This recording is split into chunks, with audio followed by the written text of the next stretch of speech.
नमस्कार दोस्तों, मिसलेनियस का पहला जो सवाल है स्क्रीन पे है। आप वीडियो पॉज करके पहले सवाल को ठीक से पढ़ लीजिए। जब भी कोई सवाल सामने आए आप पहले खुद से प्रयास ज़रूर कीजिएगा और उसके बाद आप हमारा सॉल्यूशन देखिएगा। देखिए, ये सीजीएल 2018 में पूछा गया सवाल है।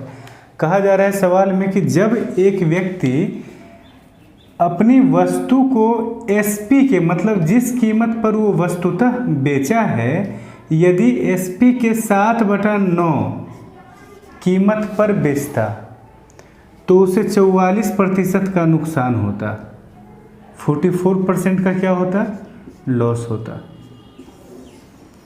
दैट मीन्स ये जो हमने लिखा है ये उसके सीपी से 44% कम है, तो हम कह सकते हैं कि एसपी का 7/9 इक्वल टू सीपी का, बताइए 44% कम होने का मतलब क्या होता है, 56% होना। सीपी का 56/100 होना। ठीक है, तो यहाँ से ये दोनों क्या हो जाएगा, समान हो जाएगा। बस इतना ही आसान ये सवाल है। अब इसमें आप क्या करेंगे कि सी और एस यानी एसपी और सीपी का रेशियो आप निकाल लेंगे, बहुत आराम से निकल जाएगा। ये 8, अभी भी आप देखिए ये 12.5 हो जाएगा ना। अब तो हमने परसेंटेज का भी वीडियो डाल रखा है। 8 को 100 12.5 बार में काट देता है, 8 100 को 12.5 बार में काट देगा। ठीक है, मतलब एस और सी का रेशियो यहाँ से क्या हो गया बंधु, 12.5 और 9। कहने का मतलब ये हुआ कि जिस प्राइस पर उसे बेचा गया है वो सीपी से कम है, यानी ऑलरेडी वो लॉस पर ही बेच रहा है सामान को, और फिर कहा गया कि अगर 7/9 पर बेचा जाए। अब यहाँ से देखिए, आपसे कहा जा रहा है कि यदि इसी वस्तु को एसपी के 17/12 पर बेच दिया जाता, यानी एसपी 9 नहीं रह करके क्या रहता, 9 का 17/12 रहता, तो उसे कितने % का प्रॉफिट होता। तो बस अब तो ये सिंपल सा सवाल रह गया प्रॉफिट एंड लॉस का, जिसमें सीपी और एसपी का आपको अनुपात मालूम है। आप क्या करेंगे, यहाँ हो गया 3 और ये हो गया 4 से दोनों साइड में मल्टीप्लाई कीजिए, तो ये 51 और 50 का अनुपात हो गया। सीपी है 50 और एसपी है 51। 50 यूनिट का मान 100%, तो 1 यूनिट का लाभ हो रहा है, 1 यूनिट का मान क्या हो जाएगा, 2%। यही आपका आंसर होगा। देखिए, अगला सवाल में कहा गया है कि साहू सिनेमा हॉल में लोग विजिट करते हैं मूवी देखने के लिए। ठीक है, नीचे अगर सवाल आप पढ़िएगा तो कहा गया है कि 7 दिन मतलब वीक के 7 दिनों में विजिटर्स का एवरेज नंबर यानी प्रतिदिन का नंबर कितना है, 400। ठीक है, सवाल आपने ठीक से पढ़ लिया होगा, आप खुद से पहले प्रयास कर लिया कीजिएगा। उसके बाद कहा जा रहा है कि पहला जो 3 दिन है यानी मंडे, ट्यूसडे और वेडनेसडे, इसमें एवरेज रहा है 300, और थर्सडे और फ्राइडे इसमें एवरेज क्या रहा है, 250। आपसे पूछा गया है सैटरडे और संडे का एवरेज क्या होगा, ये पूछा गया है। ऐसे सवालों में सिंपली आपको इस तरह से लेना है कि ये 7 दिन नहीं 7 मित्र हैं जिनमें इन तीनों का एवरेज 300 है। 300 एवरेज होने का मतलब है कि तीनों के हाथ में 300 रुपया है ना। इन तीनों में प्रत्येक के हाथ में कितना 300, और इन दोनों में प्रत्येक के पास कितना 250। इन दोनों के पास कितना है इंडिविजुअली, ये हमें पता नहीं है। लेकिन जब इन 7 को एक ग्रुप में कर दिया गया, ये तीनों एक साथ था, ये दोनों एक साथ था और ये दोनों एक साथ है, जब ये 7 को एक साथ शामिल कर दिया गया तो हर किसी के हाथ में 400 हो गया। अच्छा, ये बताइए कि इन तीनों के पास 300 था, अब 400 हो गया, यानी 100 रुपये का वृद्धि हुआ, तो ये कौन दिया होगा, यही दोनों दिया होगा, और तो कोई देने वाला आएगा नहीं। एवरेज में बाहर से तो कोई आता नहीं है देने के लिए, जिन दोनों को आपने नया में शामिल किया है इस ग्रुप में, वही दोनों इन तीनों को कितना कितना दिए होंगे, 100। दैट मीन्स यहाँ पर इनका डोनेशन टोटल कितना रहा होगा, 300।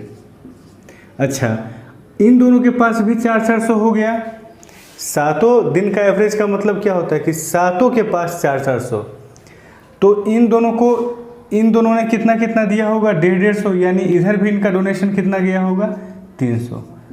मतलब 300 यहाँ दिया है, 300 यहाँ दिया है, और अपने पास कितना रखा दोनों, 400। जितना सबका एवरेज है उतना ये दोनों अपने पास रखेगा। दैट मीन्स इन दोनों के पास अब कितना है टोटल, 800। मतलब 600 इसने डोनेट किया है इधर और इधर मिलाकर, और अपने पास उतना ही रखा जितना सातों दिन का एवरेज होगा। ठीक है, दैट मीन्स अपने पास इन्होंने 800 रखा, 600 डोनेट किया। अब इन दोनों का जब एवरेज पूछा जाएगा, तो जब केवल इन दोनों का पूछा जाएगा, यानी इन दोनों को ग्रुप से हटा दिया गया, जब भी ग्रुप से हटेगा तो अपनी कुल धनराशि लेकर के हटेगा। दैट मीन्स 1400 लेकर के हटेगा, तो इनका एवरेज क्या हो जाएगा, बोलिए 1400/2। 2 व्यक्ति हैं 1400 रुपये में, दैट मीन्स एवरेज क्या हो जाएगा, 700। हमने रुपया पैसा लेकर के सवाल को आसान कर लिया। रुपया पैसा में डोनेशन, एक्सेप्टेंस, ये सब चीज़ें ज़्यादा समझ में आती हैं। ठीक है, मतलब आपका आंसर क्या हो गया, 700। बात समझ में अगर आ गई हो तो ठीक है, अदरवाइज रिपीट करके आप देख लीजिएगा। देखिए, अगले सवाल में कहा जा रहा है कि एक ट्रेन का एवरेज स्पीड नॉर्मली 60 km/h है, यानी जब बिना रुके चलती है तो इसकी एवरेज स्पीड क्या होती है, 60 km/h। लेकिन जब ट्रेन रुक रुक के चलती है, प्रति घंटे कुछ देर के लिए विश्राम करती है और फिर आगे बढ़ती है ट्रेन, तो ऐसे में इसका एवरेज स्पीड क्या हो जाता है, 50 km/h। इस तरह का सवाल कई बार आपने सेट में देखा होगा, एग्ज़ाम में ये आता है सवाल इस तरह का, है ना। तो इसमें लोग कंफ्यूज हो जाते हैं कि करें क्या। एकदम आसान सा इसका सॉल्यूशन है। जैसे देखिए कहा क्या गया है, ऐसे एवरेज स्पीड क्या है, 60 km/h। मतलब 60 किलोमीटर ट्रेन जाएगी कितने मिनट में, 60 मिनट में। अब कहा जा रहा है कि स्पीड, इसका एवरेज स्पीड जो है घट के 50 km/h हो गया। क्यों घटा, क्या अब स्लो गाड़ी चलने लगी, नहीं, स्लो गाड़ी नहीं चलने लगी है, गाड़ी की रफ्तार उतनी ही है, लेकिन रुकने के कारण एवरेज स्पीड क्या हो गया है, डाउन हो गया है। आप समझ रहे हैं, जब गाड़ी में मीटर में कांटा देखा जाएगा ना, तो अभी भी वहीं पे कांटा रहेगा, मतलब उसी रफ्तार में चल रही है ट्रेन, लेकिन एवरेज स्पीड का घट जाना, इसके पीछे मेन वजह क्या है बताइए। एवरेज स्पीड जो 60 से घट करके 50 km/h हो गया है, इसके पीछे मेन वजह है कि आप हर एक घंटे में कुछ देर के लिए विश्राम करते हैं। अच्छा, कितना देर के लिए विश्राम करते हैं कि आपका 10 km/h कम हो गया है, तो हम कहेंगे कि 10 किलोमीटर तय करने में से जितना समय लगेगा उतना देर ट्रेन ने आराम कर लिया। अब बताइए 60 किलोमीटर तय करने में अगर 60 मिनट लग रहा है, तो 10 किलोमीटर तय करने में 10 मिनट लगेगा, यानी हमारा आंसर क्या होगा, 10 मिनट। ट्रेन हर एक घंटे में 10 मिनट के लिए विश्राम कर रही है, यही हमारा आंसर है। ठीक है, इस तरह के सवालों में कभी नहीं घबराना है। जैसे मान लो कि और एक एग्जांपल हम दे देते हैं आपको। मान लो कि अगर किसी ट्रेन की एवरेज स्पीड, जनरली स्पीड है अगर बिना रुके चलती है तो 80 km/h, ठीक है, लेकिन जब रुक रुक के चलती है तो 72 km/h उसकी रफ्तार हो जाती है। 80 किलोमीटर प्रति घंटा रफ्तार है, लेकिन रुक रुक के चलती है, उसके कारण एवरेज स्पीड जो है वो 72 किलोमीटर प्रति घंटा हो गई। तो 8 किलोमीटर प्रति घंटा का रफ्तार घट जाने का रीज़न ये नहीं है कि ट्रेन अब स्लो चलना स्टार्ट किए, नहीं, चल रही उसी स्पीड से, लेकिन आराम करने के कारण एवरेज स्पीड क्या हो जा रहा है, कम हो जा रहा है। अच्छा, कितना कम हुआ है, 8। देखिए 80 किलोमीटर जा रही है ट्रेन, कितने मिनट में, 60 मिनट में। 8 किलोमीटर अब कम तय कर पा रही है, यानी 8 किलोमीटर तय करने में जितना समय लगेगा उसे उतना देर ट्रेन ने आराम किया। 80 किलोमीटर तय करने में 60 मिनट, तो 8 किलोमीटर तय करने में 6 मिनट। एक एक नियम से सीधा इधर 1/10 भाग हुआ, इधर भी हमने 1/10 भाग कर दिया। दैट मीन्स इस सवाल में अगर दूसरा सवाल इस तरह का आप लेते हैं तो दूसरे सवाल में आपका जो ट्रेन है वो कितने देर के लिए रुक रही है, 6 मिनट के लिए। ये आपका आंसर हो जाएगा। ठीक है, इसी तरह से आप सवालों को बना लीजिएगा। देखिए अगले सवाल में कहा गया है बंधु कि एक बर्तन में दूध और पानी 3 और 1 के अनुपात में है, मिल्क और वाटर। बर्तन से मिश्रण का कितना भाग निकाल करके उतना ही पानी हम ऐड कर दें ताकि अनुपात क्या हो जाए, 2:1 मिल्क और वाटर का। ठीक है, ठीक से देख लेना सवाल को, आसान सवाल है।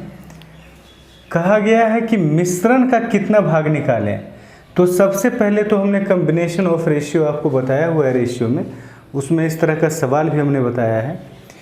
तो उस हिसाब से अगर आप करना चाहेंगे तो आप क्या कीजिएगा कि सबसे पहले मिश्रण हमने निकाल लिया।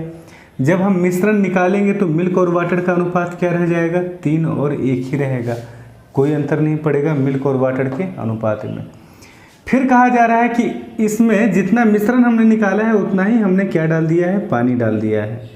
तब अनुपात क्या हो गया मिल्क और वाटर का, 2 और 1। तो ये जो सेकेंड वाला रेशियो है और थर्ड वाला रेशियो है, इस दोनों ही कंडीशन में मिल्क का जो अमाउंट है उस पर तो कोई फ़र्क नहीं पड़ेगा, वो तो कांस्टेंट होगा। तो जो चीज़ कांस्टेंट होता है हम क्या करते हैं, उसे समान कर देते हैं। यहाँ हमने 2 से मल्टीप्लाई कर दिया और यहाँ हमने 3 से मल्टीप्लाई कर दिया ताकि मिल्क दोनों जगह क्या हो जाए, समान हो जाए। हमारा अनुपात क्या हो गया, कंबाइंड हो गया, यानी 1 यूनिट वाटर मिलाया गया है, 1 यूनिट। अब ये 1 यूनिट ध्यान रखिएगा, 1 यूनिट इस दोनों अनुपात के हिसाब से 1 यूनिट, ना कि इसके हिसाब से। ठीक है, क्योंकि इसके साथ ये 1 यूनिट कंबाइंड नहीं है, ये कंबाइंड है इस अनुपात और इस अनुपात के साथ। तो आप ये मत समझिएगा कि अगर यहाँ पर इसके हिसाब से 1 यूनिट पानी मिलाया गया है तो इसके हिसाब से भी 1 ही यूनिट मिश्रण निकाला गया होगा। यानी हम कह सकते हैं कि 4 यूनिट पहले था, 1 यूनिट हमने निकाल लिया, दैट मीन्स 1/4 भाग निकाल लिया, ये गलत होगा। ठीक है, यहाँ से हमने ये 1 यूनिट, इसका 1 यूनिट नहीं है। ठीक है, जैसे हमने कई बार आपसे कहा है ना कि 50 रुपया बटा $150 बराबर आप नहीं लिख सकते हैं 1/3, क्योंकि ये रुपया है, ये डॉलर है, ये 1 यूनिट अलग है, ये 4 यूनिट अलग है।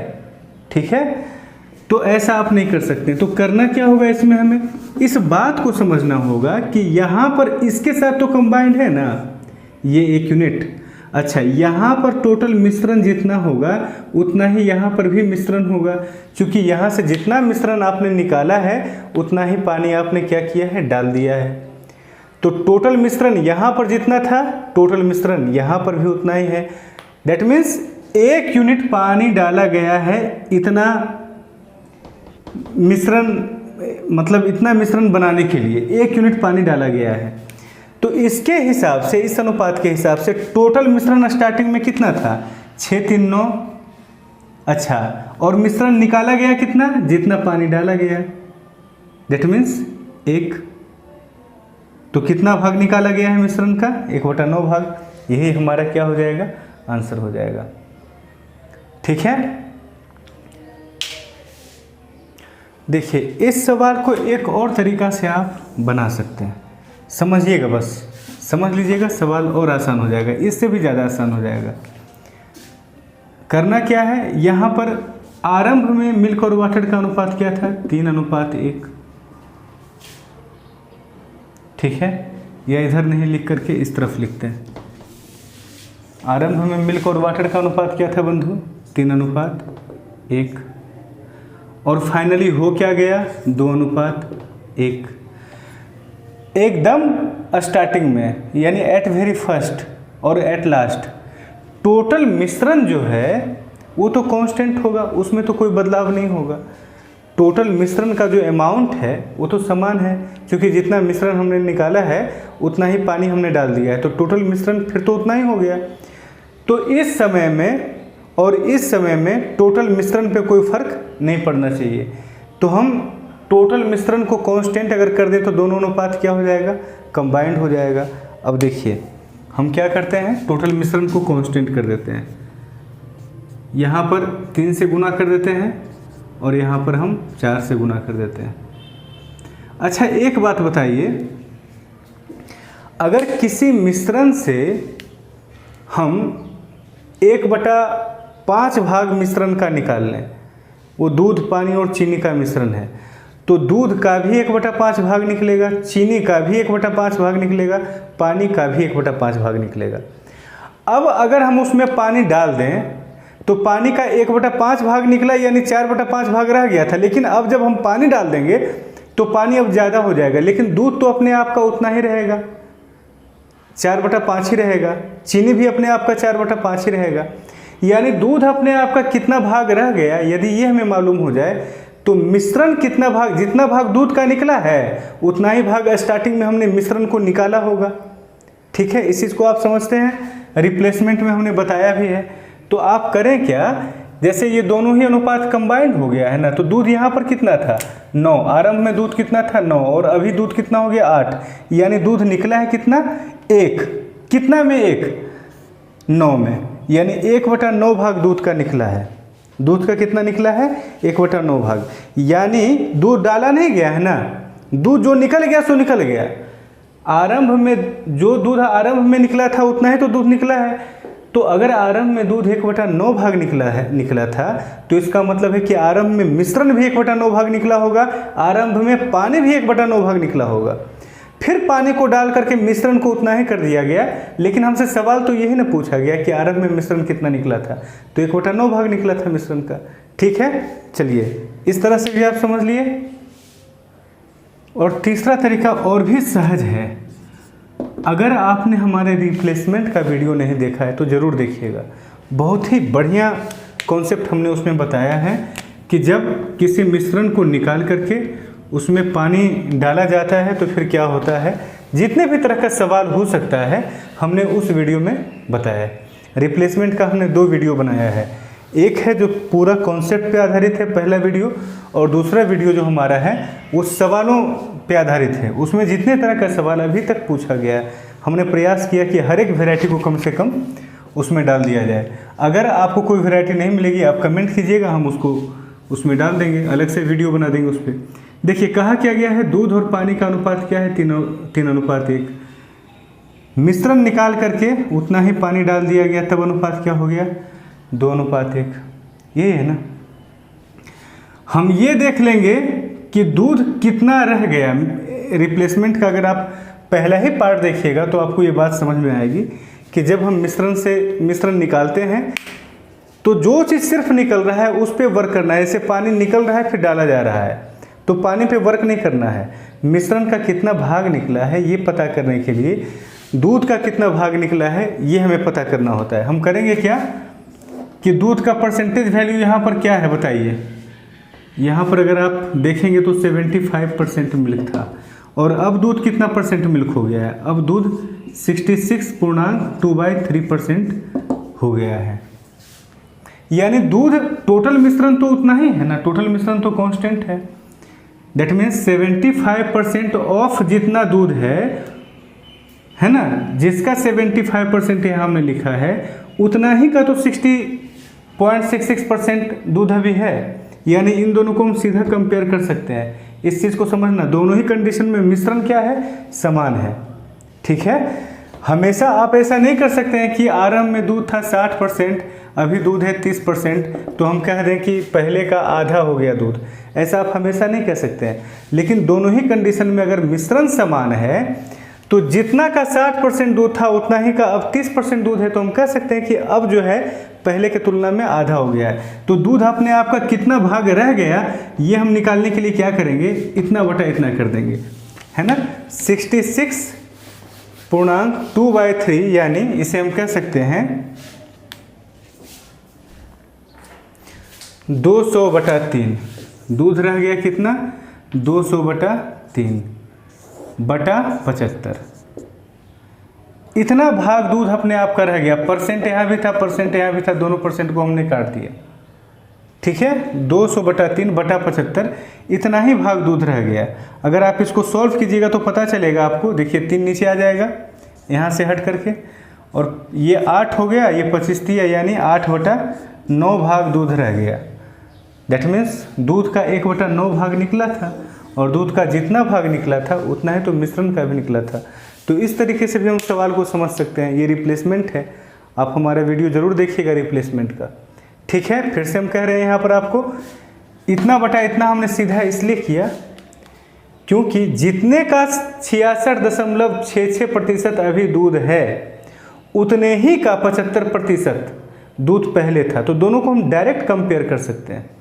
हमेशा ऐसा नहीं कर सकते हैं, लेकिन जब टोटल मिश्रण जिसका जो आधार है इस परसेंटेज और इस परसेंटेज का, अगर उसका वैल्यू समान हो तो हम कह सकते हैं कि दूध अपने, मतलब इन दोनों को हम कंपेयर कर सकते हैं। ठीक है, आइए अगले सवाल में आते हैं। टाइम एंड वर्क का एक अच्छा सा सवाल हमने लिया है। ये कैट में पूछा गया सवाल है। सवाल बेहद आसान है, कठिन नहीं है। आप प्रयास कीजिए, थोड़ा सा IQ अप्लाई कीजिए, सवाल आपका बन जाएगा। ठीक है, पहले खुद से प्रयास कर लेना। कहा गया है सवाल में कि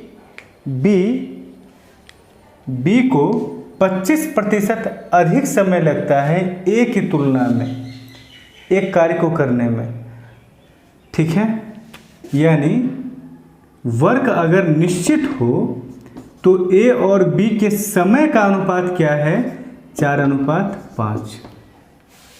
वर्क अगर निश्चित हो, है ना, to do a certain work, A और बी के समय का अनुपात क्या है? 4:5।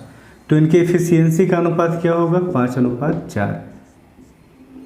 अब कहा जा रहा है कि दोनों मिल करके 13 दिनों में काम को फिनिश किया है। एक मैनर में किया गया है काम को। किस मैनर में किया गया है? कि सबसे पहले आधा काम को ए अकेले फिनिश कर दिया। ठीक है, आधा काम मतलब जितना काम टोटल था उसका 50% काम ए फिनिश कर दिया, साफ कर दिया। उसके बाद बी आ गया और ए और बी मिल करके 4 दिनों तक काम करता रहा। यानी ए करता होगा 5 काम और बी करता होगा 4 काम। 9 काम पर डे होता था, 4 दिन तक काम चलता रहा। ठीक है, कितना काम हो गया होगा 4 दिन में? 36 काम। अच्छा, अब जो है, अब जो काम बचा वो 5% ही काम बचा। मतलब टोटल वर्क का कितना परसेंट? 5% काम बचा है। मतलब ए आधा काम फिनिश कर दिया और फिर दोनों मिलकर 36 वर्क फिनिश कर दिया, तो बचा कितना? 5% काम। उसे कौन किया? बी। और इस तरह से 13 दिन में सारा काम खत्म हो गया। तो सवाल में पूछा गया है कि बी अकेले उस काम को कितना दिन में करेगा? बी अकेले कितना दिन में करेगा या ए अकेले कितना दिन में करेगा? दोनों ही का आंसर हम आराम से निकाल सकते हैं। देखिए, सबसे पहली बात आप ये समझिएगा कि 50% काम तो पहले ही ख़त्म हो गया, बचा 50%। 50% में ये काम कितना परसेंट है? 45% है, क्योंकि इतना काम फिनिश होने के बाद 5% काम बचा है, यानी ये 45% काम है। तो हम कह सकते हैं ये बात कि 36 यूनिट वर्क का मतलब क्या हुआ? 45%। तो टोटल वर्क यानी 100% हम निकाल सकते हैं ना।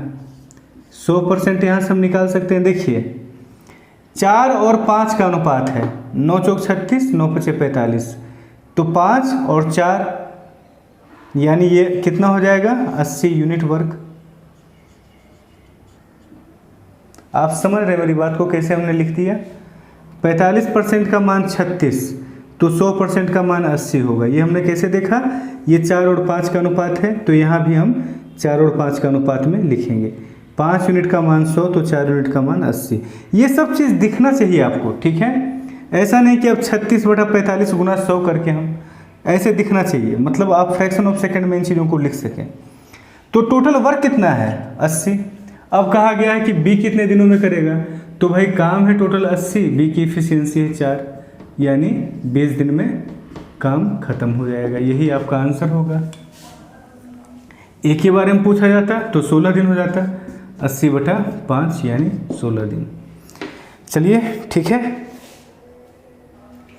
देखिए अगला सवाल हमने स्पीड, टाइम एंड डिस्टेंस का लिया है। कहा गया है सवाल में कि ए और बी जो है वो एक सर्कुलर ट्रैक पर रेस लगाता है। यही सर्कुलर ट्रैक है मान लो, इसी पर ए और बी रेस लगाता है। 4 राउंड इसमें लगाना है। तो कहता है कि बी जो है वो एक राउंड से यानी एक चक्कर से जीत गया। कौन जीता है? ए जीत गया है। ए जीत गया कितना राउंड से? एक राउंड से यानी एक चक्कर से, यानी बी को हरा दिया। तो इसका मतलब क्या होगा बंधु कि जितना देर में बी 3 राउंड लगाया है उतना ही देर में ए 4 राउंड लगाया। जीतने का मतलब यही होता है ना कि समय दोनों को समान दिया जाता है। समय ऐसा नहीं कि किसी को ज़्यादा या किसी को कम दिया जाता है। रेस में दोनों को समान समय दिया जाता है। तो उतना ही समय में ए 4 राउंड कंप्लीट कर लिया, लेकिन बी 3 ही राउंड लगाया, तब तो 1 राउंड से जीत गया। अच्छा, दैट मीन्स इनके स्पीड का जो अनुपात है वो यही होगा जो डिस्टेंस इनके द्वारा तय किया गया डिस्टेंस का अनुपात है। क्योंकि डिस्टेंस इक्वल टू क्या होता है? Speed into time. जब ये कांस्टेंट होगा तो ये दोनों एक दूसरे का डायरेक्टली प्रोपोर्शनल होगा। जिस रेशियो में स्पीड उसी रेशियो में डिस्टेंस, जिस रेशियो में डिस्टेंस उसी रेशियो में स्पीड। तो डिस्टेंस का अनुपात क्या था? 4 और 3। स्पीड का भी अनुपात क्या हो जाएगा? 4:3। अब कहा जा रहा है सवाल में कि 10 मिनट से, अगर या तो आप कहिए कि 1 राउंड से जीता या फिर 10 मिनट से जीत गया। ठीक है। तो अगर जब सवाल में ये कहा जाता है ना कि 10 मिनट से जीत गया, तो इसका मतलब ये होता है कि जितना देर में ए 4 राउंड लगाया होगा उससे 10 मिनट अधिक लगा होगा बी को 4 राउंड लगाने में। समझ रहे हैं मेरी बात को? ऐसा नहीं समझिएगा कि 1 राउंड से हारा है यानी 1 राउंड लगाने में उसको 10 मिनट लगता होगा। ये गलत कॉन्सेप्ट है। समय का अलग कॉन्सेप्ट है और डिस्टेंस का अलग कॉन्सेप्ट है।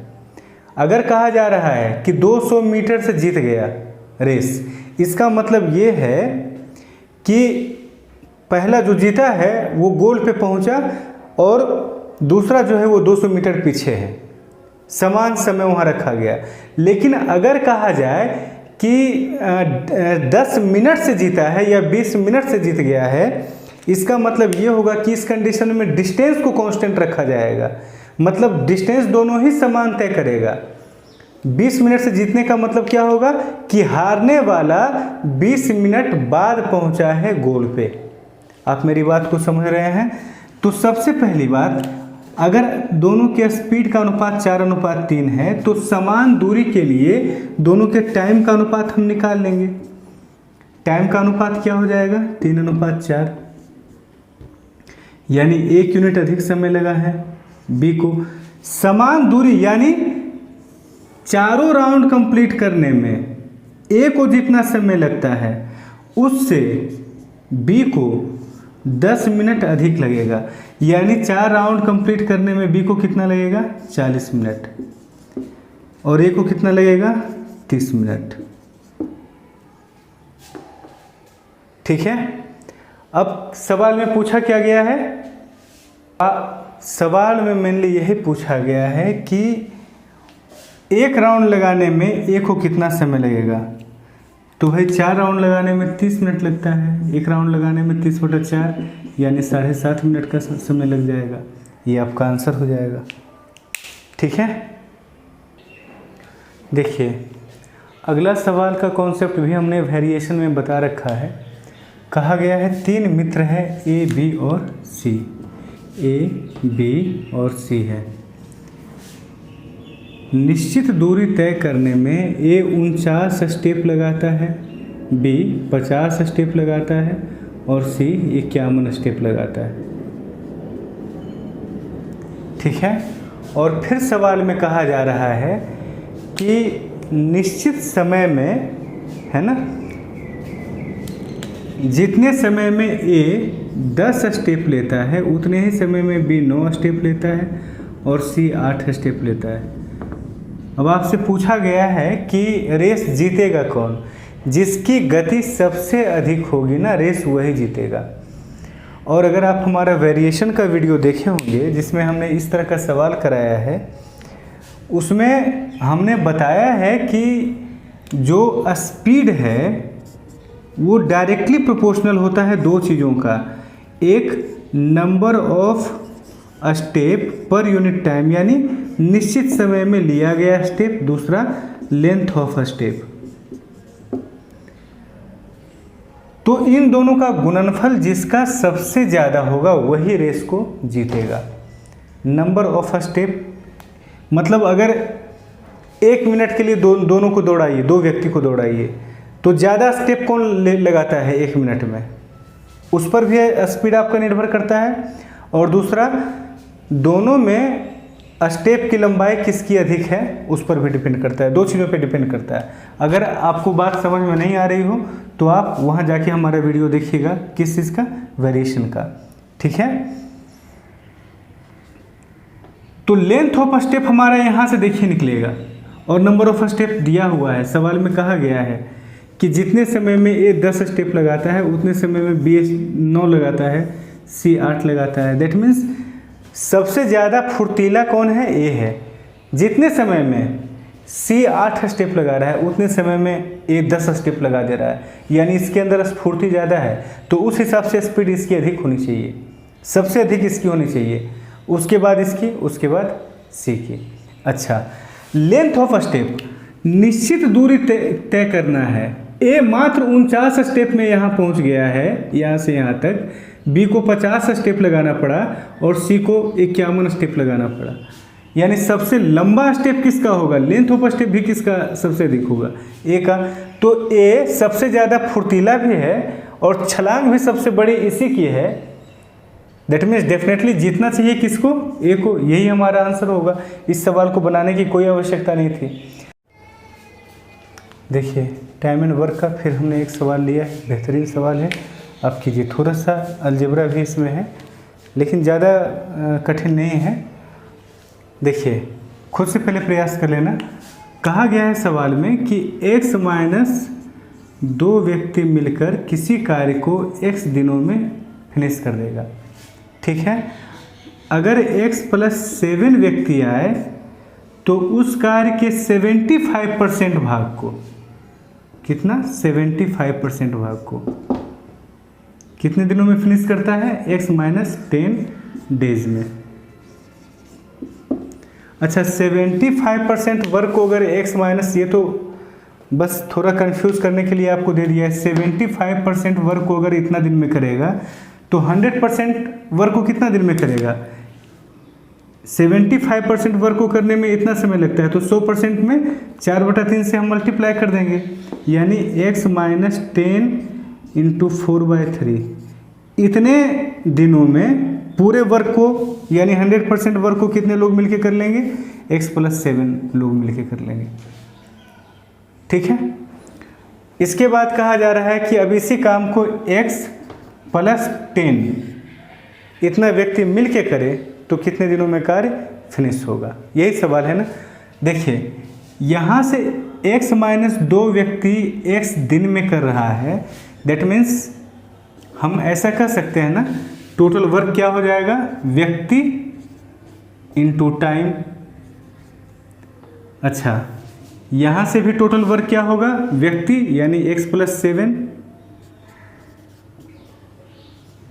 इंटू टाइम यानी x माइनस 10 इंटू 4, और दोनों तो टोटल वर्क ही आया है, दोनों को हमने क्या किया, इक्वल कर दिया। यहाँ से हमारा एक इक्वेशन मिल जाएगा, 4/3 है, ठीक है। यहाँ से हमारा x का मान निकल जाएगा, जब x का मान निकल जाएगा तो टोटल वर्क भी निकल जाएगा और टोटल आदमी भी निकल जाएगा, ठीक है। क्वाड्रेटिक थोड़ा आएगा, आइए बना लेते हैं इसको। 3 इस तरफ लेके चले जाएंगे, बताइए क्या हो जाएगा, x² माइनस 2x इंटू 3 यानी 3x² minus 6x equal to, देखिए x इंटू एक्स यानी x², जो भी यहाँ पर मल्टीप्लाई करके आएगा उसमें 4 से गुना कर देना है, क्योंकि 4 भी साथ में मल्टीप्लाइड है, ठीक है। एक्स स्क्वायर में हम 4 से मल्टीप्लाई कर देंगे तो 4x स्क्वायर हो जाएगा। अच्छा 7x माइनस 10x यानी माइनस 3x में हम 4 से गुना कर देंगे तो माइनस 12x हो जाएगा। माइनस 70 में 4 से गुना कर देंगे तो माइनस 280 हो जाएगा। यही हमारा इक्वेशन हो गया है। 3x स्क्वायर जाके माइनस हो जाएगा तो x स्क्वायर रह जाएगा, 6x स्क्वायर जाके माइनस हो जाएगा तो माइनस 6x रह जाएगा, माइनस 280 बराबर 0। अब इस तरह के क्वाड्रेटिक को हल करना आपको एकदम आराम से आना चाहिए। अगर आप हमारे मिसलेनियस का वीडियो देख रहे हैं तो मेरे ख्याल से ये सब काम आपके लिए ज़्यादा कठिन नहीं होना चाहिए। 20x और 14x, माइनस में 20x और प्लस में 14x, यानी x इस इक्वेशन का जो 2 रूट हमारा आएगा वो क्या होगा, प्लस 20 और माइनस 14। x का 2 मान आया। अब बताइए x दिन कभी भी माइनस में हो सकता है, यानी माइनस वाला आंसर हमारा होगा ही नहीं। x का जो वैल्यू होगा वो हमेशा हम क्या लेंगे, पॉजिटिव यानी 20। ठीक है, x का मान अगर 20 आया तो हमारा टोटल वर्क क्या हो जाएगा, टोटल वर्क हमारा यही है 18 गुना 20। टोटल वर्क हमारा क्या हो जाएगा बंधु, 18 गुना 20। x minus 2 into x, x का मान 20, 20 में 2 गया 18 गुना 20, ये टोटल वर्क हो गया।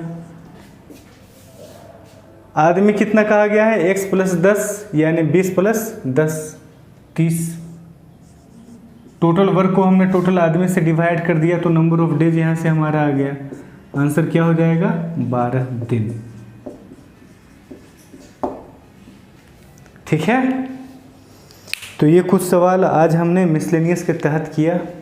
ऐसे ही वीडियो हमारा आते रहेगा, आप बने रहिएगा, सब्सक्राइब कीजिएगा, थोड़ा बहुत शेयर कर दिया कीजिएगा ताकि हमें मोटिवेशन मिलता रहे और अच्छे अच्छे वीडियोज़ बनाने के लिए। मिलते हैं अगले वीडियो में।